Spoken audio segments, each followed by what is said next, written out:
പിടിക്കടി.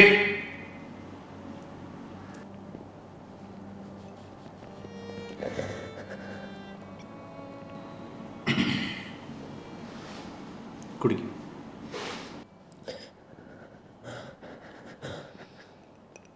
ഇവിടെ നടന്നതൊക്കെ നമുക്കിടയിലിരുന്നാൽ മതി.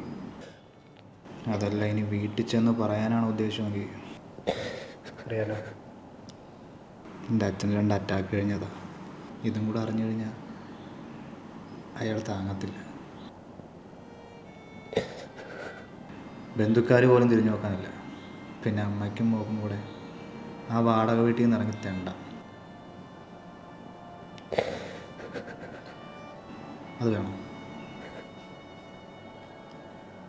അതല്ല ഇനി പോലീസിൽ പറയാനാണ് ഉദ്ദേശമെങ്കിൽ എന്നെ അറസ്റ്റ് ചെയ്യുമായിരിക്കും.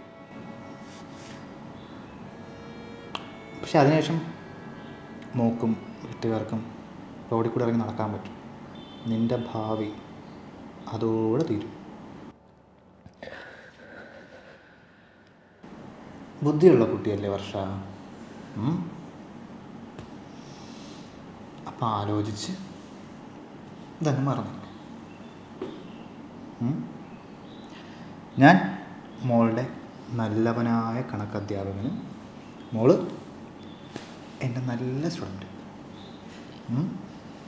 എനിക്കിപ്പം 35 വയസ്സ്, മോൾക്ക് 17. അടുത്ത വർഷം 18 ആവും. 18 വയസ്സാകുമ്പോൾ സാറെന്ത് ചെയ്യും? സാറൊരു കല്യാണ ആലോചനയുമായിട്ട് വീട്ടിലോട്ട് വരും. അപ്പം മോളെന്ത് പറയണം? സാറിന് ഇഷ്ടമാണ്, എന്നെ കല്യാണം കഴിക്കാമെന്ന് പറയണം. പറയില്ലേ? പറയില്ലേ? പറയണം. ഷോ, സമയം ഒരുപാടായി. വീട്ടിൽ പോണ്ടേ? എണീക്ക്.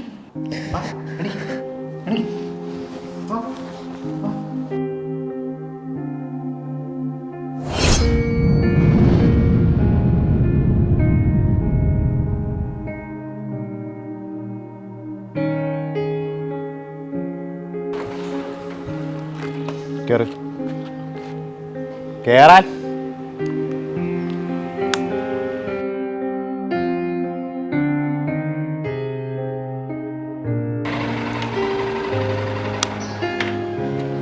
നിക്ക്. എൻ്റെ ആദ്യ ഭാര്യയ്ക്ക് ഇത്തിരി മാനസിക പ്രശ്നമുള്ളത് കൊണ്ടാണ് ഞങ്ങൾ ഡൈവോഴ്സ് ചെയ്തത്. പക്ഷെ നിന്നെ എനിക്ക് ഒരുപാട് ഇഷ്ടമാണ്. പറഞ്ഞൊന്നും മറന്നിട്ടില്ലല്ലോ.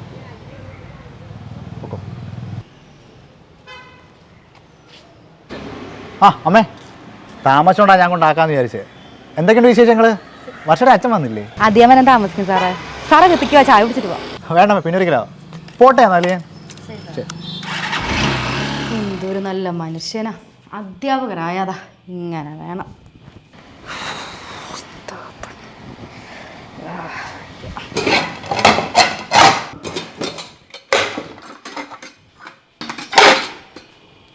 എടീ, മൂശേട്ടെ പോലെ ഇങ്ങനെ ഇരിക്കാതെ കുളിച്ച് 4 ലക്ഷം പഠിക്കാൻ നോക്ക്.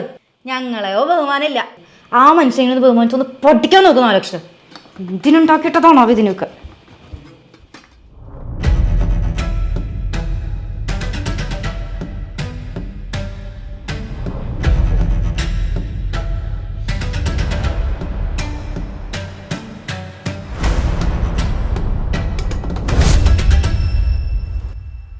അയാളെ സ്കൂളിൽ വെച്ച് ഞാൻ പിന്നെയും കണ്ടു. അയാളുടെ എല്ലാം നേടിയ മറ്റുള്ള ചിരിയും. ഞാൻ ആരോടൊന്നും പറഞ്ഞില്ല, എല്ലാം എൻ്റെ ഉള്ളിലൊതുക്കി. തെറ്റായിരിക്കാം, പക്ഷെ എൻ്റെ സാഹചര്യങ്ങൾ അങ്ങനെയായിരുന്നു. എടി മോളെ, സാറൊരു നല്ല മനുഷ്യനല്ലേ, നീ കല്യാണത്തിനൊന്ന് സമ്മതിക്കേ. കൃത്യം 18-ാം വയസ്സിലാണ് എനിക്ക് പ്രപ്പോസൽ വന്നത്. എൻ്റെ കുക്കിന് ജീവനുണ്ടെങ്കിൽ ഞാൻ സമ്മതിക്കില്ല. ഞാൻ കല്യാണത്തിന് എതിർത്തു നിന്നു. അയാൾ നാട്ടിലുടനീളം എന്നെ മോശക്കാരിയാക്കി ചിത്രീകരിച്ചു. അതല്ലേ മറ്റവള്?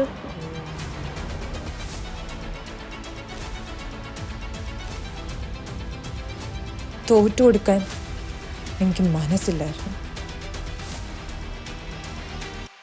ഇന്ന് ഞാൻ ഈ രാജ്യത്തിൻ്റെ സിവിൽ സർവൻ്റാണ്.